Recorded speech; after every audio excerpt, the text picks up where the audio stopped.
నేనే కాదు, మధ్యతరగతి కుటుంబంలో పుట్టిన ప్రతివాడు ఈ తప్పులే చేస్తున్నాడు. ఎందుకంటే బుర్ర నిండా ఆశలు, ఇంటి నిండా కష్టాలు, పెరిగిన ధరలు, తరగని బాధలు, పాలవాడికి, నీళ్లవాడికి, రెంటుకి, కరెంటుకి, రేషన్కి, మందులకి, కూరలకి, కూతుళ్ళకి, అల్లుళ్ళకి, కొడుకులకి, చదువులకి, పండగలకి, పబ్బాలకి, శుభాలకి, అశుభాలకి, అన్నిటికీ ఖర్చు ఖర్చు ఖర్చు. తెల్లవారితే సమస్య, నోరు విప్పితే డబ్బు, అడుగు వేస్తే అప్పు. అన్నిటికీ సాకు 1వ తారీఖు. అది సర్వరోగ నివారిణి. 1వ తారీఖు అని 30 రోజులు ఎదురు చూస్తాం సార్. చివరికి అది ఇలా వచ్చి అలా వెళ్ళిపోతుంది. వరద బాధితులను ఆదుకోవడానికి హెలికాప్టర్ వచ్చి వెళ్ళిపోయినట్టు. 1వ తరగతి వాడికి 2వ తరగతి, 2వ తరగతి వాడికి 3వ తరగతి, ఇలా అన్ని తరగతుల వాళ్ళకి ఎదుగుదల ఉంటుంది.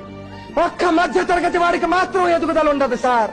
ఒక్కడు రెక్కలు ముక్కలు చేసుకుని సంపాదిస్తుంటే 10 మంది అడ్డగాడిలా కూర్చుని తినే దౌర్భాగ్య సాంప్రదాయం మారినంత వరకు